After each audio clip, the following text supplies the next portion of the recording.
अस्सलामुअलैकुम। आप लोग सब खैरियत से होंगे, पिछले साल की तरह इस साल भी ज़िंदा होंगे डीट लोग। तो चलें, आज का हमारा टॉपिक है, let's see electrophilic substitution reaction of benzene. तो बिफोर दिस के हम इस रिएक्शन को डिस्क्राइब करें, दो बातें आपको बताता हूँ कि what is electrophile and what is nucleophile.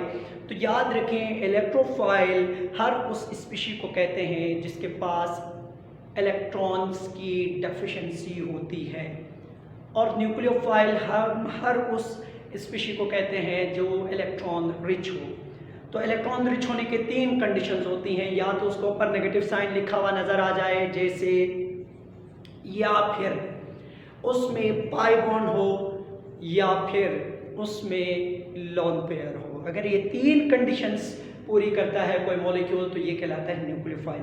Benzene से भी आप लोग माशाल्लाह से बखूबी वाकिफ हैं। हर वो हेक्सागोन जिसके पास 3 पाई इलेक्ट्रॉन्स हों और प्लेनर ज्योमेट्री रखता हो, रेजोनेंस जहां पर हो, इस मॉलिक्यूल को हम बेंजीन कहते हैं। फॉर एग्जांपल आप लोगों ने अपने टीचर से सुना होगा दिस इज बेंजीन। लेकिन एक चीज और याद रखें, यहाँ पर हाइड्रोजन्स होते हैं कॉर्नर्स में, 6 हाइड्रोजन 6 कॉर्नर्स, 6 हाइड्रोजन 6 कॉर्नर्स, जी ये बेंजीन है। और ये न्यूक्लियोफाइल जब ये इलेक्ट्रोफिलिक रिएक्शन देता है, that means it should act as nucleophile. Yes, benzene is a nucleophile. Why? क्योंकि इसके पास 3 पाई बॉन्ड्स मौजूद है, यानी 6 इलेक्ट्रॉन्स इसके पास हैं जिसको हम पाई इलेक्ट्रॉन्स कहते हैं। इन इलेक्ट्रॉन्स की वजह से ये न्यूक्लियोफाइल के तौर पर एक्ट करता है। अब दूसरी बात, हमारा टाइटल है electrophilic substitution reaction, why not addition. तो बेंजीन इसके पास ये जो पाई इलेक्ट्रॉन्स हैं वो कंजुगेटेड है। कंजुगेटेड होने की वजह से वहाँ रेजोनेंस होती है। रेजोनेंस को सिंपली आप ये समझें कि शिफ्टिंग हो रही है। जो पाई इलेक्ट्रॉन्स हैं ये एक जगह में नहीं घूमते, एक जगह में नहीं रहते, बल्कि ये घूमते रहते हैं। इसके घूमने की वजह से ये मॉलिक्यूल बहुत ज़्यादा स्टेबल होता है। अब उस स्टेबिलिटी की वजह से बेंजीन बजाय इस पाई इलेक्ट्रॉन को तोड़ने के, इस हाइड्रोजन के साथ जो सिग्मा बॉन्ड है उसको तोड़ देता है। याद रखें कि ये कितनी बड़ी स्टेबिलिटी है और इसकी स्टेबिलिटी इसको कितनी इंपॉर्टेंट है कि ये पाई बॉन्ड को बचाने के लिए एक सिग्मा बॉन्ड को तोड़ देता है। ठीक है, अच्छा जी।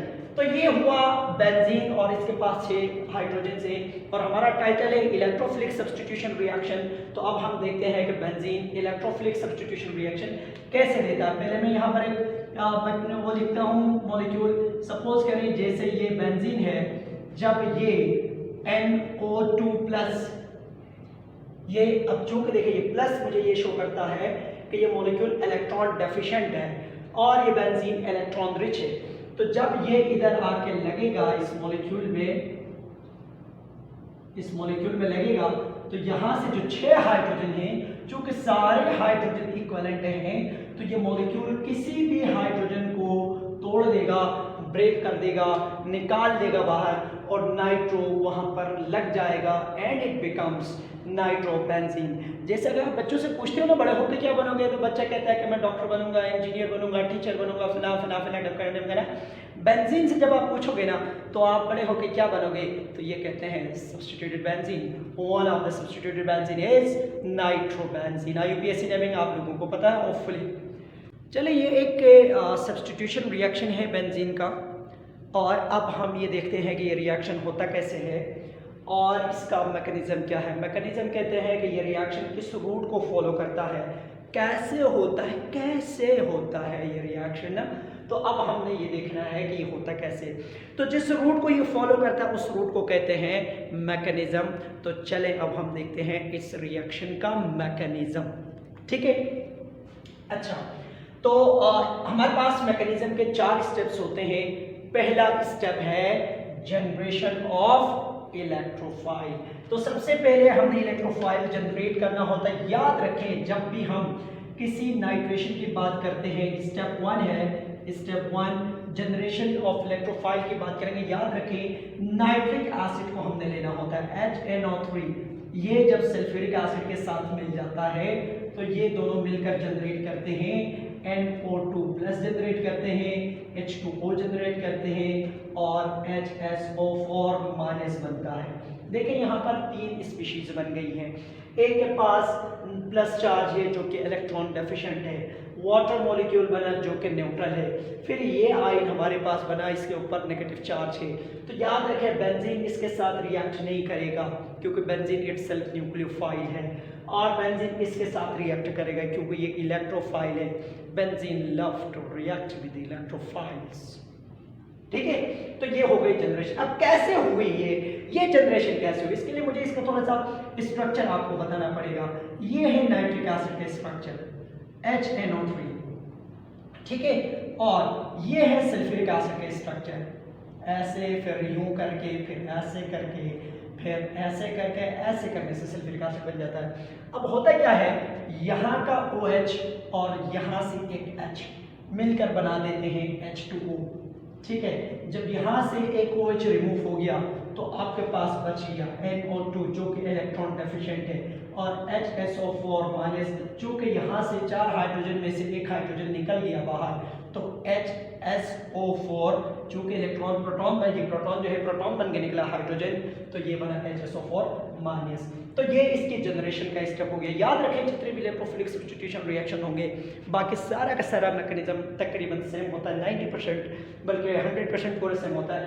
बस ये जनरेशन ऑफ इलेक्ट्रोफाइल वाला जो स्टेप है ये थोड़ा सा डिफरेंट होता है।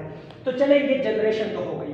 अब स्टेप नंबर 2 की बात करते हैं। स्टेप नंबर 2 हमारे पास जो है स्टेप 2 हमारे पास होता है अटैक ऑफ न्यूक्लियोफाइल। अब न्यूक्लियोफाइल कौन है, बेंजीन है। बेंजीन क्या करेगा, ये है और ये न्यूक्लियोफाइल, ठीक है। अच्छा, अब बेंजीन के पास देखिए बिफोर रिएक्शन क्या हो रहा होगा, इसके पास ये पाई बॉन्ड है, ये दोनों अपने म्यूचुअल अंडरस्टैंडिंग के साथ, ये कार्बन और ये कार्बन अपने म्यूचुअल अंडरस्टैंडिंग के साथ ये करेंगे कि जो पाई इलेक्ट्रॉन का जोड़ा है वो इस कार्बन के पास आएगा, ये तोड़ देंगे। तोड़ने के बाद ये दोनों जो इलेक्ट्रॉन्स हैं वो इस कार्बन के पास गए। फॉर एग्जांपल जिस कार्बन के पास गए वो कार्बन हुआ नेगेटिव चार्ज क्योंकि इलेक्ट्रॉन आ गए, और अगर इस कार्बन की तरफ गए तो ये वाला कार्बन इलेक्ट्रॉन डेफिशिएंट होकर इसमें आएगा प्लस चार्ज। ये जो नेगेटिव वाला कार्बन है जिसके ऊपर नेगेटिव चार्ज है ये जाकर इस नाइट्रो ग्रुप के साथ रिएक्ट करेगा, अटैक करेगा। इसके अटैक करने की वजह से जो नई चीजें बनेंगी वो क्या कहलाएंगी, अब यहाँ पर आपने गौर से देखना है, बस यही स्टेप समझना है और कुछ नहीं करना है। यहाँ पर आपके पास है प्लस, हाइड्रोजन पहले से लगा हुआ है, यहाँ पर लगा नाइट्रो NO2, ठीक है। अब हुआ क्या, यहाँ पर इस कार्बन के पास प्लस चार्ज है, ये वाला कार्बन। अब इसके प्लस चार्ज होने की वजह से ये मॉलिक्यूल, ये जो एटम है जिसके ऊपर प्लस चार्ज है, इलेक्ट्रॉन की डेफिशिएंसी है, थोड़ा सा खुद को अनस्टेबल फील करेगा। जब अनस्टेबल फील करेगा तो अपने पड़ोसी से कहेगा यार मेरे पास कुछ परेशानियां हैं, ये पूछेगा क्या परेशानी है, कहेगा इलेक्ट्रॉन्स कम है, तो ये क्या करेगा, अपना ये जो पाई बॉन्ड है वो लाके इन दोनों के दरमियान बॉन्ड बनाने की कोशिश करेगा। जब इन दोनों के दरमियान बॉन्ड बनेगा तो होगा क्या, अब देखते हैं। अब यहाँ पर ये जो बेंजीन है, ये यहाँ पर H लगा हुआ है, NO2 लगा हुआ है। अच्छा, ये वाला पाई बॉन्ड अपनी जगह पर मौजूद है, ये वाला जो पाई बॉन्ड था ये यहाँ शिफ्ट हो जाएगा, मतलब इधर आ जाएगा।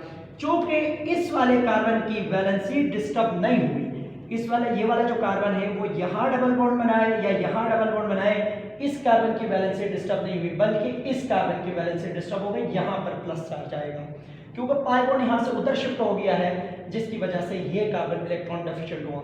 अब ये अपनी रुदात सुनाएगा इस कार्बन को, कहेगा यार मेरे पास इलेक्ट्रॉन की डेफिशिएंसी है, बड़े बुरे हालात चल रहे हैं। ये कहेगा ये ले यार, भाई के होते हुए किस बात की टेंशन, ठीक है।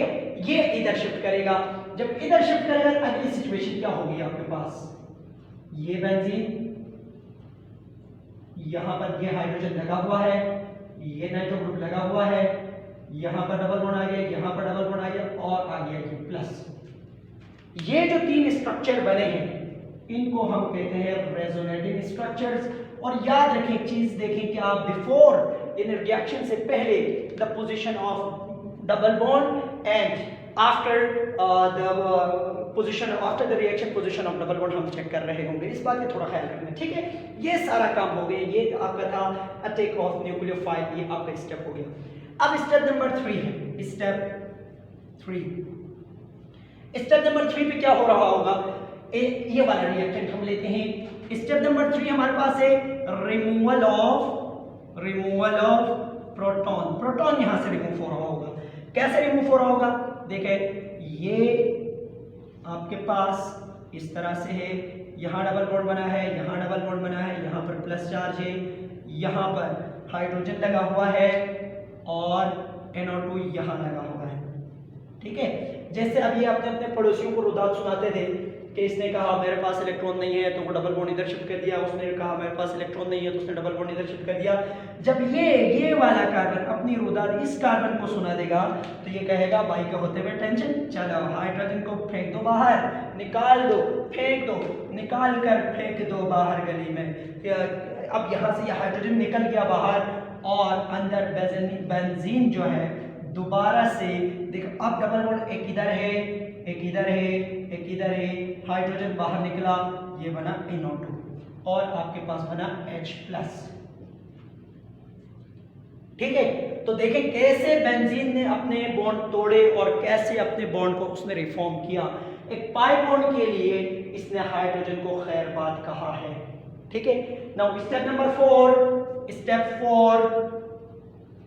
स्टेप 4 ये है recovery of catalyst, recovery of catalyst. अच्छा, अब देखिए चौथे स्टेप में, थर्ड स्टेप में आपके पास H+ बन रहा होता है, पहले स्टेप में आपके पास एक एनाइन बन रहा होता है और ये जो एनाइन बना ये कैटलिस्ट का होता है।